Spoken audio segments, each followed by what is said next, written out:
Time for Here's the Deal. Mark Buzzy, Lee Checkstad, Sunny Lenarduzzi. Hi. Hi. Hi. Hello. How are you guys? Good. Good. You know, I thought it was Friday today until... I did too, all day. You know what, Aaron? Take tomorrow off. What a disappointment. I will try. Okay, so we're going to start off with U.S. speeding tickets. British Columbians go down to Washington State for a day of stopping, get hit, shopping rather, get hit with a rather hefty speeding ticket, decide not to pay. Maybe not so quick. You get caught next time. This happened to a good friend of mine. Is that right? Yep. Terrifying story. I couldn't believe it. I actually thought he was kidding. I thought it was some kind of weird joke he was telling me. He ended up spending the better part of $3,000 and was terrified. He has a Nexus pass. He does business in the States. He travels in the States all the time. And the police officer explained that if you don't show up and you don't do this and make this right, that's over. You have a criminal record in the States. And it was a 12-year-old ticket. He'd forgotten all about it. Right, but at the risk of sounding like a total goody two-shoes, you know that you're supposed. a goody two-shoes. I am. But you know you're supposed to pay it. It's not like this happens without any notification. You get the ticket first, and then you're told what you need to do, and then you get a notification also following up on that. So if you choose to ignore it, I agree. But you know, and I said that to him, and I'm with you. I'm with you. I get a ticket. Awesome. I pay my ticket. But he said, you know, Mark, the thing is, back then you couldn't just log on to a website and pay with a credit card. And it was in a pile to do, and I meant to do it, and life got in the way, and I never heard from them again, or I didn't notice, and whatever. And the thing that really bugged him was that when he was in that interview room, terrified, they explained to him that it was his Washington State driver's license that was suspended. And he was like, I don't have a Washington State driver's license. And they said, well, you don't think you do, but that's exactly what we've done. We've issued you one, and then revoked it. And now there's basically a warrant for you because you didn't show up in court because you didn't pay this ticket. Now it's a criminal offense. Well, I got a speeding ticket in the U.S. on my way to my grad school interview back before the internet. Did you pay it? I paid it and I think I had to rent a car again to go down and pay, but that's my fault. I'm the one who got the speeding ticket. That's my fault. I had a ticket too. I may have had to mail it. I hope I paid it. Yeah, I hope I paid it. Good God, I hope I paid it. Speeding tickets, yes. Parking tickets, no. That's a good rule of thumb.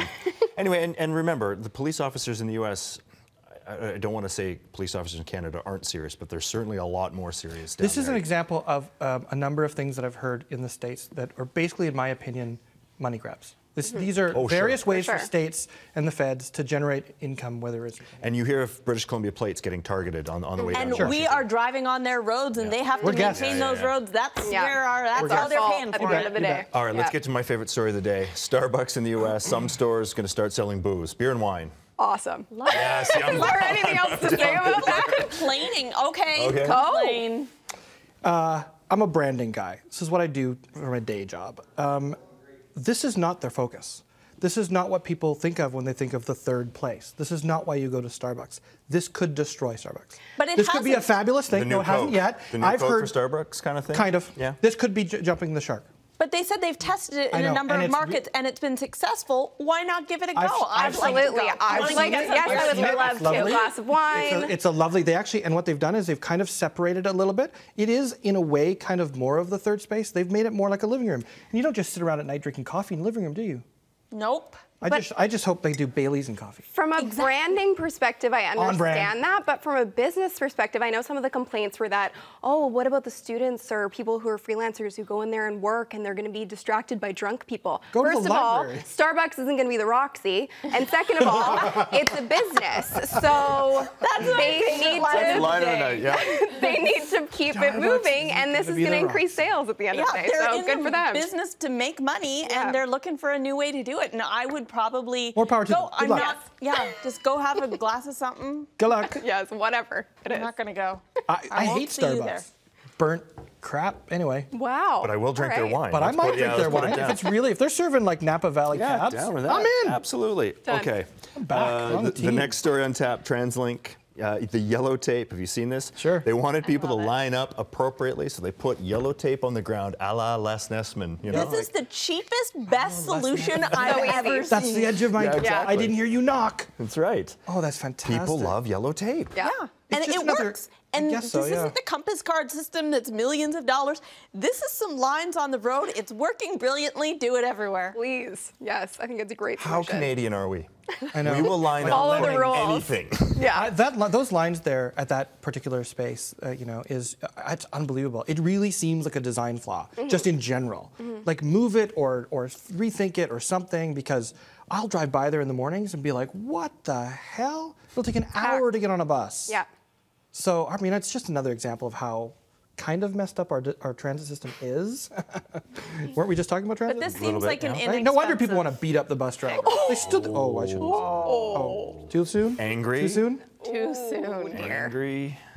All right, well, maybe we jumped the shark. Yeah. All right, so there's a poster, a French anti-childhood obesity poster we want to show you first, and then we're going to discuss it. It's the first time I've seen it. Ice cream, maybe not so much. No. Bad message for kids? I think it's shocking. It's definitely shock value, but I don't think it's that effective, and I think it actually leads to the whole problem with childhood obesity in the first place. There's a lack of education. So sure, a kid's gonna look at that and say, maybe I should cut down on the ice cream, but it's not telling kids or parents, you need to feed your child this instead, or get more exercise, or all of those things, and maybe that's not as sexy, but for me, that's not that effective. Maybe it's just a reminder. It makes me want ice cream. I know. Really? It just makes me want to go have some ice cream. It looks like a hot summer's day, doesn't it? Kind of looks like with the belly Melted ice cream, yeah. Kind of looks like me in tight pants. Okay, look, I was just in France. I see a lot of chubby French kids. No, I know. You know, I just don't. Is this really a problem? Apparently it is. Someone said that was an American campaign. Yeah, by that. Okay, I can see that. I just don't know that. Yeah, I'm with you in the sense that it's like, at first glance, it's compelling, but it doesn't actually. It's no call to action that, as a parent, I'd go, oh yeah, I should feed my children broccoli. But also, at first glance, I didn't even know that it was a person. It looked like ice cream. So I was like, oh, it's really good. And then it got gross really quickly. So I don't think it's going to be that effective. But that's just my opinion. Ice cream sales everywhere have plummeted. It just does not look good when it melts. Okay, we're going to leave it there. Mark, Sonny, Lee, thank you very much for your time. Coming up next, payday loans. You will be shocked to find out who uses these high-interest handouts and why. Stick around.